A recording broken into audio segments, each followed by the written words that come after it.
Well, good evening, everyone. Before we begin, I would just like to acknowledge that we're meeting today on the land of the Wurundjeri people, who have been custodians of this land for thousands of years. It's a great pleasure to introduce today Professor Chen Zhimin from the University of Fudan, Shanghai in China. Zhimin is the Dean of the School of International Relations and Public Affairs at Fudan and a good friend of the Melbourne School of Government, which is hosting this event tonight. I'm Andrew Walter, a professor in the Melbourne School of Government in International Relations and also in the School of Social and Political Sciences. So welcome to you all tonight, and a particular warm welcome to Professor Chen. He is also a professor of international relations and a Jean Monnet chair in European foreign policy at Fudan. He's one of China's most distinguished commentators and scholars in international relations, Chinese foreign policy, and European affairs. He's written extensively in all of these areas and beyond. His most recent book is China, the United States and Europe. This is his first time in Australia, so it's appropriate, of course, that he's come to Melbourne. It's a great pleasure to have you here tonight, Zhimin, and we're really looking forward to hearing from you on a subject which I think is of crucial importance for Australia, for the region, and indeed for the globe in these somewhat uncertain but ever interesting times. So Professor Chen is going to talk for 40 to 45 minutes, and then we'll have about half an hour for questions and answers, which I'll manage. So you'll have an opportunity to ask some questions at the end. So again, welcome, and thank you for coming.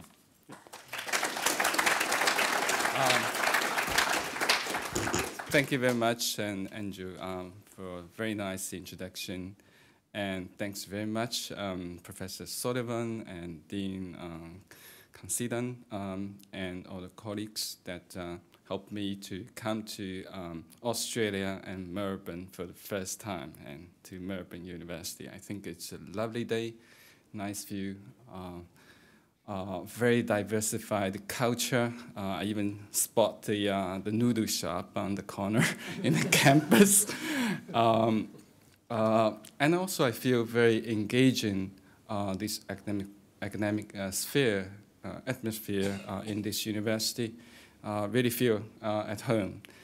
We've been discussing for quite some time with the School of Government whether we can develop some new mobility programs for the students and for the faculties, and really hope that in the near, not so far future, that we can deliver something. My talk today is based on an article that one of my PhD students co-wrote with me. It's originally published in the Chinese, but then we have a German colleague.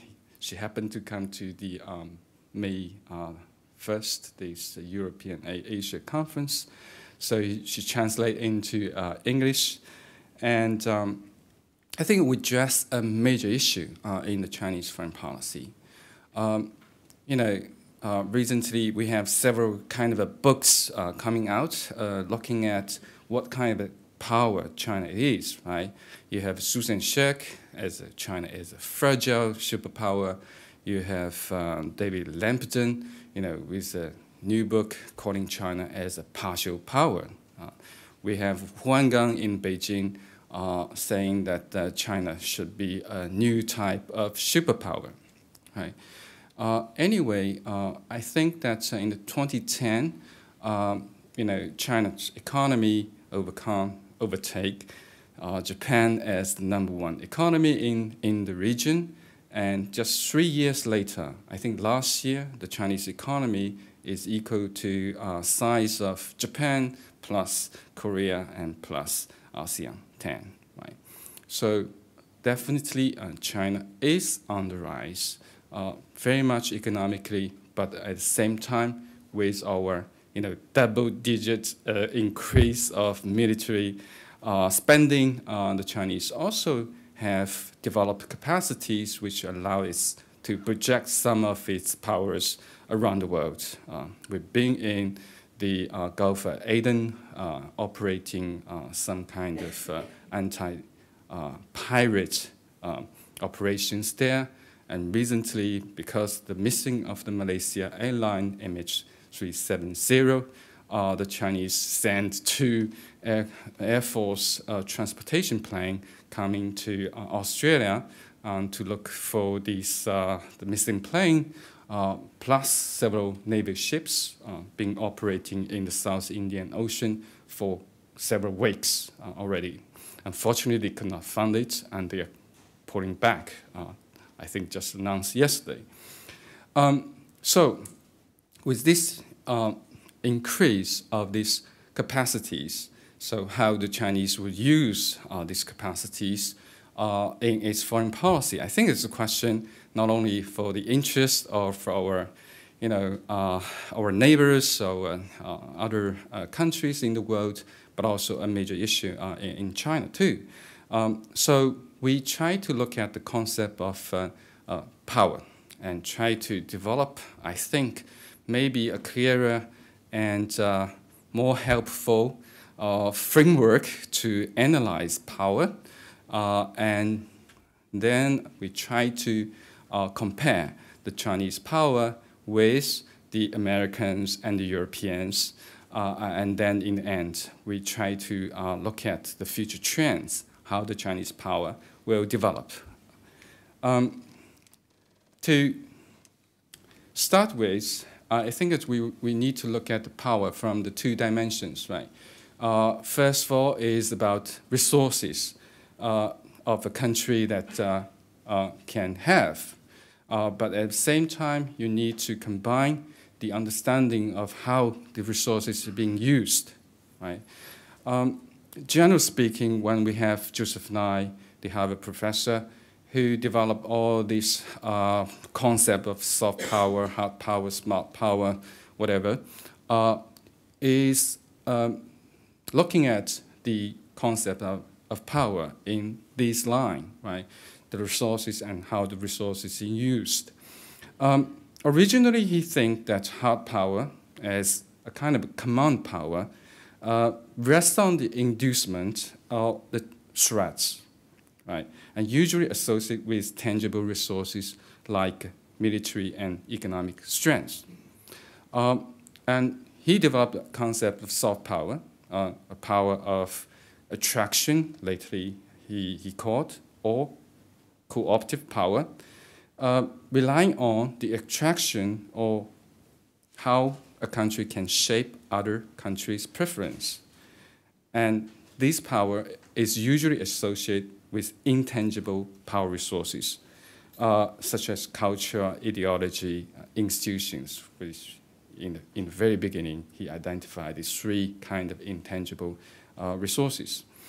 But for me, even look at this most recent book, The Future of Power, I feel that there's still some questions in his theory which brings confusions, right?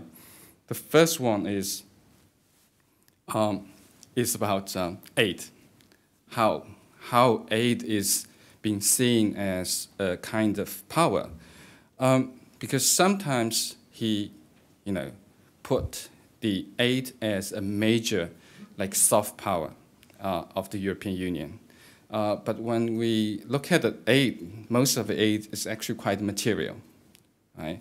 So how could material resources being seen as a kind of a soft power? The second thing is that he put together coercion and inducement in the same category of command power or hard power, which I feel that it's all use material resources, but the way to influence the others are quite different, and I think differentiation of these two is very important to understand the Chinese use of power. And thirdly is, can soft power resources be used to coerce the others? Because for the Americans, I think, usually think soft power is, everybody was attracted by the United States, right? So you could use this soft power to influence the others.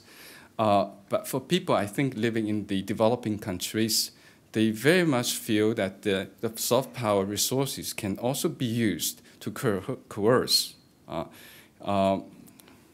criticizing their human rights records, or your policy is not very moral. So that puts a lot of pressures on these countries. So for the international image in Chinese, or for the sake of a face saving, right? So you are under pressure that you might have to change something. And recently, I found that on that part, even the Chinese may have some coercive soft power over Japan, because we always put the Japanese historical things on the table. They were really on defensive, right? So whether we can think in that way. So the further question is that whether we can develop a framework which can allow us to have a new categorization of power, and then we could put all the forms of power and its use on a single framework. So that's what we try to do. So we have this kind of diagram. So we look at these two dimensions from the, where is the mouse? Okay, yeah. Good. Good. Good. So from the top, we look at, on the left is very much, we look at the tangible resources, the hardness of these material resources, right? Going the left end, we look at the hardest form of material resources, that's military, and then we look at the economic resources. On the right hand, the softest form of intangible resources, I think, is culture, right? Because it's culturally you might be attracted, but that does not always translate that people accept your policy or support your policy, right? So like in China, there's many people that watch American TV shows, eat McDonald's, or wear the jeans or whatever, right? But they might be quite a nationalist, right? So in that sense, the softness is measured according to your direct impact on their policy behavior, right? So, and moving closer, that you have the institutions. I think when we look at institutions, there's two types of institutions. Whether you can have a very attractive institutions domestically, or at the same time, whether you can create a kind of very attractive international institutions. Because if you can create international institutions modeled after your, preference, and everybody was attracted into this system, and they have to follow the rules, norms set up by these institutions, right? Which basically reflect the interest of the creator, right? So when we look at the domestic institutions, so whether we have a very attractive, like a democratic system, whether we have a very successful market economy, a very good core food security system, right? All will have attractions to the others. Internationally, I think we look at the GATT, the WTO, so which very much created by the United States and its European allies, is it's not only reflect their own interest, but seems like also provide some kind of public good, right? You draw increasingly other countries into this system, and you transform their domestic and foreign economic policies, right? Then we look at the foreign policy. I think that that was Junai, you know, in the very beginning, when he looked at these intensive material forces, he never mentioned that foreign policy is important. But in his 2004 book, you know, after President Bush's like a military intervention in Iraq, and then it really caused lots of oppositions around the world, right? It's really hurt the Americans' reputation around the world. So I think Professor Nye raised this issue that whether you have a very popular, attractive foreign policy is very much an important source of your soft power, right? So even if you have a very attractive culture, very attractive international institutions you help to create, but your policy is not liked by many countries, then your international image will be hurt and your ability to influence others will be weakened. So we think that we need to add this foreign policy as a very important part of your intangible resources. Then we look at horizontally that how the power resource is being used, right? Going up, it is used more attractively. You actually offer the benefits for the others, right? Going down, you are using these resources in a more coercive way, right? You try to take away some of the interests of the others to force them to accept what you want them to do. So in that way, I think we might be able to put most of the forms of using of power in this diagram. Going further, so basically we are seeing that there might be 4 kinds of power here, right? On the upright, so that's intangible power resources being used attractively. So I think this is really the soft power. I think very much Professor Nye was talking about, right? So here, I think soft, we have 2 meanings, right? One is concerns the nature of these power resources, right? Whether they are tangible, intangible, material, or non-material. The other soft is about nature of the exercise or use of this power, whether it's used attractively or whether it's used coercively, right? So on left up, we have the soft power, right? The right, up right, right? And have left bottom, we have the so-called hard power, the material resources being used in a coercive way, right? Certainly, Professor Nye had a good discussion about these 2 kinds of soft powers, but what I think he has not really paid enough attention is the left, what do you call it, the soft hard power, right? They're using this material or tangible resources, but in a very attractive way. And because for us, I think for the Chinese, this is very important if we can differentiate these kinds of power. And the right bottom, we have so-called the hard soft power. The intangible power resources are being used coercively. Right? So maybe if we can have this kind of understanding that might capture most kinds of ways of exercising power in our international relations.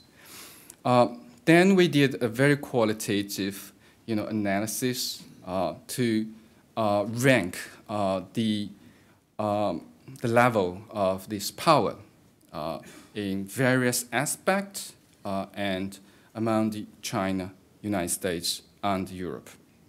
I could speak out because I have this another diagram. So we try to visualize. So we have the blue space. We are looking at these are the Chinese so-called power, right? So that's the blue part, right? And then we have, I'm a little color blinded. The green one. The green one, we are talking about Europe, right? So here, this one, and the red one, right? We are talking about the United States. So basically the idea is that we see that the United States and Europe, they have a lot of power resources, both tangible material resources and intangible non-material resources, right? So they are on the far end of the horizontally. But then we look at, they will also use this power in a very attractive way and also very coercive way, right?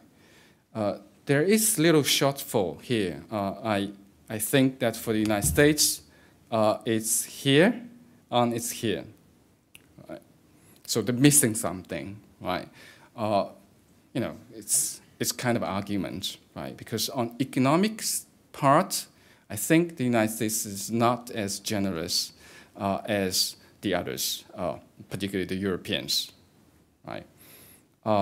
So you provide aid mostly to your very close geopolitical allies and maybe small countries, although the private sector offer a lot of aid, right? But for government side, it's very political strategy-driven aid policy, and also about your monetary policy, about your other economic policy. You mostly think the United States' interest first, right? Not taking care some other countries' concern very much. So there is some missing part. In foreign policy, I think, yes, the United States want to have a world leadership, right? A lot of countries will welcome that, but there are other countries may not like that, right? So that might be a missing part. The Europeans miss two parts here. It's on the up left, right? It's very much, I think, what is that? Okay. So it's on the upper left, I think understandably, because that is about the military, the security guarantee that a country can offer to the others, right? Or the technologies, weapons you can offer to the others. On that part, I think Europe is much weaker than the United States, right? And coercively, I think that is also a missing part because Europeans feel that military engagement, intervention is not always the most preferred way to solve international conflict. Although recently we also see the Britons and the French also engaged a few military intervention. But basically, I think because of the constraint of the capacity and because of these Europeans' security culture, they still much refrained from using these military forces to achieve their goals. So that is the missing part. comparatively, the Chinese certainly is much weaker in all direction, right? Our hard power resources is smaller, and our soft power resources is also smaller. And when they use, I think that on the cultural attraction part, I think our culture is still, food is okay, right? But not really much others, I would say, right? Our culture contribution to the world civilization is still has to going further, right? Institutional, like attraction, I think, what are they, right? I think there's a lot of like a Pew survey. I actually include a lot of slides in this PowerPoint, but I will not show them, right? But if we upload it somewhere, you could find that the Pew survey, maybe last year, they did a quite comprehensive survey around the world about what kind of things that you were attracted by the Chinese, right? I think that in Africa, also in Latin America, the Chinese way model of development is certainly quite attractive, right? So in that sense, institutionally speaking, there is some kind of attraction in the Chinese system. Maybe not to the Europeans, not to the Americans, maybe not to the Australians, but to quite a number of developing countries. But internationally, all the main institutions are created without absence of PRC. Right? Although we are already all part of the institution now, right? But the rules mostly set by the creators in the past. The Chinese recently, with its own initiative, they set up some new institutions, like the Shanghai Cooperation Organization, like China-ASEAN Free Trade. That's not really fundamentally new. They have a 6-party talks to address the North Korean's nuclear issue, but not really successful. We are having a BRICS country, the new emerging countries club. They're going to have a new summit, I think, in Brussels this July. That is something, right? So there are something there with the Chinese initiative to create new institutions with some kind of new norms, rules, which might attract some countries, right?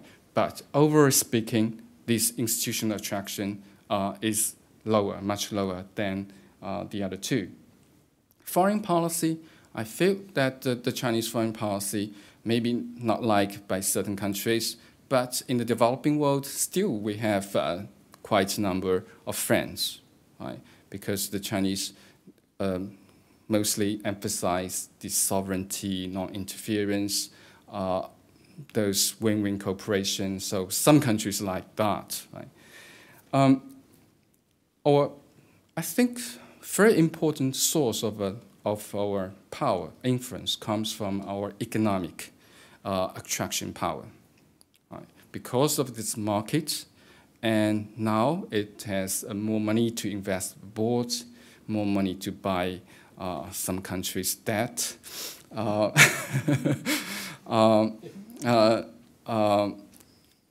maybe some other things to share with other countries. So I think on that, and the market is expanding, right? Our, we call it ODI, overseas direct investment, is increasing very fast. And our contribution to the world financial institutions are increased very quickly, right? So on that part, it's very big, I think, part or core parts of the Chinese power. Military speaking, I think we're still very weak, right? Still very weak. The Chinese have no formal alliance. People say, we have one. That's North Korean, right? Okay, we have some obligations. But I think that the Chinese already told them that if something happened because of your behavior, no, that alliance is not there, right? It's very clear for them. So if that is not counted, then the Chinese has no allies, right? That caused a lot of debate in China now, because we have seen that all the major powers around the world, India has not too, right? India. So we still, okay. But the major powers, they have alliance, and they're strengthening their alliance collectively and bilaterally, right? So there is quite some talk, like in China, that whether the Chinese also should develop its own alliance system, right? Although people say, who, could be your new allies, right? Pakistan or Russia, or, the few options there, actually. But I think general feeling is that the Chinese, so-called non-alliance principle, I think is still very strong there. If there is problem, we still can be able to deal with that without, this alliance. Because we had alliance before, like in Cold War with Russia, Soviet Union, and that was a bad experience, right? It's always people drags you to their conflict, not the case that China could drag our allies to our conflicts, right? So if you don't have allies, you don't offer others, these benefits, right? So why you have a good influence over them, right? In the past, we don't have a good weapon technologies, good weapon system we can share with our friends, right? So in that part, you also have a weak influence. The Chinese also, I think, they do much less coercions. I think the Chinese certainly do some, like economic sanctions. If you have problem with China, they might put some small sanctions on that countries. Like when we have a problem with the Japanese, it's not officially announced, but maybe through technical measures that kind of stop the supply of rare earths to Japan. When we have problem with the Philippines, and these customer procedures say that there's some bugs or whatever in the imported Filipino bananas, right? So little small sanctions, economic sanctions has been used, but really not that much, right? Maybe we had the sanctions against North Korea. Right. Last year, they published 200 pages of a list of the goods that were forbidden to export to North Korea. Okay, but that was to implement the UN Council's resolution, right? So I think that's the general situation. Militarily, the Chinese, for quite some years, we haven't used our military force to solve any problem, right? Recently in East China Sea and South China Sea, at forefront are our civilian law enforcement vessels, right? So it's still not military in there. Going further, I think that we also need to look at the purpose of the use of the power. I think it's why a country use your power. I think there might be four things. First, you want use your power to influence the others, not to do something to yourself. Right? And secondly, is you want to use your power to influence the others to do something to yourself. Right? And thirdly, you want to use your power to influence the others to adopt certain, like a foreign policy regarding that country's relation with other countries or on certain international affairs. Right? It's not about you, it's to shape that country's foreign policy towards others and towards other issues. And fourthly is that you use your power to influence the others in their domestic affairs. right? You say you are not a democratic system, and we want to have a rule of law and a democracy in your country, right? Overthrow certain leaders. So if we look at that, I think we can categorize two types of purpose in using power. One is very defensive, mostly concerned about using that power to prevent others from doing something to yourselves, right? Or to influence others not to do something, like you don't interfere my Tibetan, Taiwanese affairs, or criticize our human rights, what we call the just, not do this Jasmine revolution, color revolution, or, that sort of purpose. And you could have we call it shaping the outside world, right? So power is used to try to shape the outside, shape the policies, regimes in other countries, of other countries. So we bring this purpose dimension with this use of power dimension together. We might see that an interesting combination. That is, I think the red one here is the United States, right? So United States is both use power in very attractively and coercively. They spend a lot of energy to try to shape the outside world, but at the same time, they also very much guarded their own sovereignty.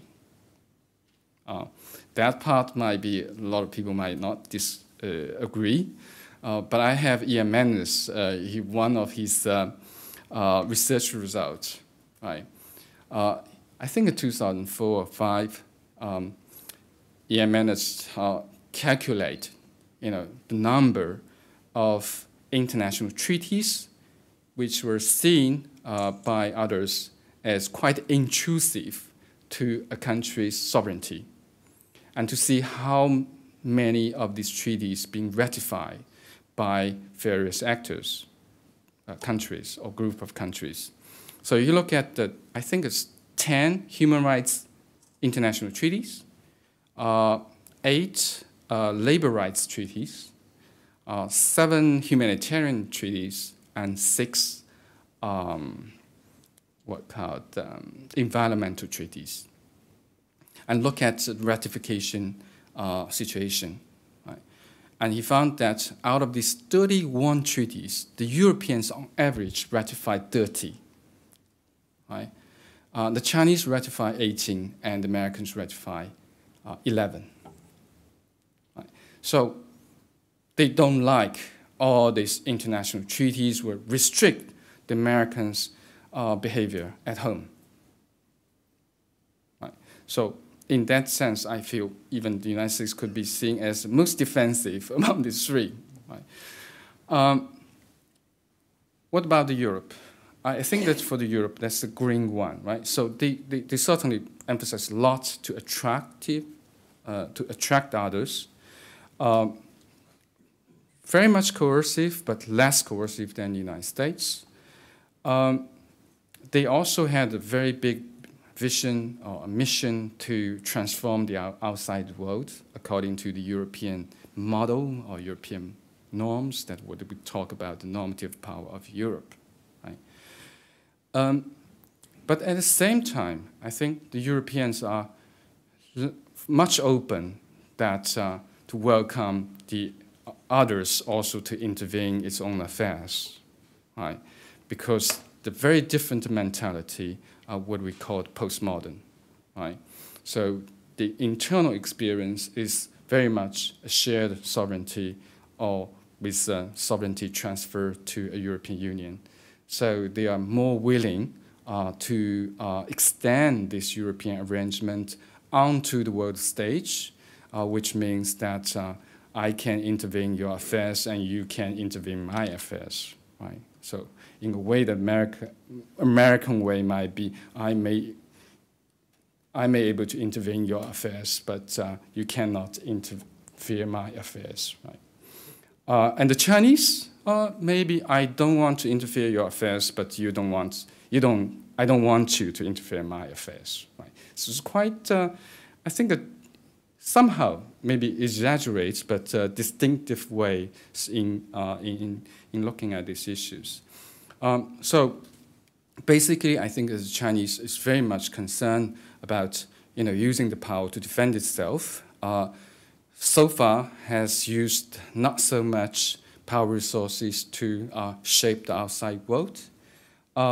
More emphasis on using this attraction power, mostly very much this economic attraction power to influence others' behavior, but not so much in using the coercive ways to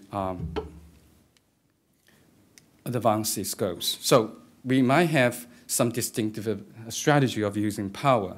So it's very much got a comprehensive American or primacy strategy, right? Or post-sovereignty or post-modern strategy of the Europe. And so far, I think the Chinese might still mostly focus on attraction and defense. So lastly, we will look at the future trends of the Chinese power strategy. And some, I think, is my personal view. What I hope, if you want to have much influence in the world and what kind of aspect you should prioritize in upgrading or improving our power resources. So my feeling is that we need to prioritize the soft, hard economic power, right? Because the Chinese economy is still going to further grow, and possibly people are looking at in the 2020s that the Chinese economy might be the biggest one. It might provide the biggest market for investment source or whatever, right? So that would be huge potential will be unfold, and that could be a very strong force for China to influence the other actors. And then you have to strengthen your soft power. I think that's the Chinese, we feel we have problems, but we are not that bad, right? We are quite successful in many areas. But why, particularly in the developed world, that the China is not perceived that well, right? So there is really a communication problem. So I think for the government, definitely, and along with this society, they need to have a much better, effective communication policy. But I do not agree that this soft power strategy should be the number one. Not like we look at the previous leadership, and they put a lot of emphasis these cultural soft power things, because I think your international image is not can be shaped by this soft power strategy or so-called public diplomacy things. The United States and the Bush areas already give us a kind of example that if your policy is not popular, people don't like it, whatever your communication policy is, that will not produce a result, right? So there are many other factors there. What kind of domestic policy, attractive arrangement or development you can have, then might have a very positive international reaction, right? Or, maybe certain groups or, a group of people in other countries just don't like China to become a big power, right? So whatever you do, they don't like you. I think the Russians has a lot of complaints is that we now become a democracy, and you still see that Russia is great power, right? So take all the measures to constrain a democratic Russia, although now you say Russia is not democracy, it's autocracy, right? So The other thing is that how you extend your military soft hard power, which means I still not argue for alliance for China. But with our advancement in this military technology and weapon system, we might have a lot more offer to our friends. Right? So Turkey is buying the Chinese air defense missile system. Right? I mostly see this as a bargaining chip, try to get the United States to lower down your price of selling this PAC-3 missile system to Turkey and share more technologies with the Turkish government army. They might not really want to buy us, right? But at least, they think this is a viable option, proves that the Chinese military technology is marching ahead. We also had to develop so-called real hard power and those hard soft power, I think. If we compare with the United States and Europe, they are doing a lot by sanctions, military interventions. So in that sense, maybe with the increase of the Chinese power, these kind of tactics will also be more used in the Chinese foreign policy. I think a lot of countries has not used to that. So when the Chinese have little small sanctions against a country, then you say, oh, the Chinese assertive foreign policy, 19th century. I was last week in Seoul. They were talking about China as a 19th century imperialist country. I said that if China using so little sanctions or little military force, and you regard China as already a 19th century imperial country, then if really China become a true 19th century, imperialist country, then what will happen? So I think it's at the end, the increased power of China will still mainly use to defend itself from external interference, because I think China is still very big. There are so many problems. I think that Fudan Sheikh was right, because you have so many domestic challenges at home. So you need a lot of energy and time to work on these problems rather than international engagement, right? But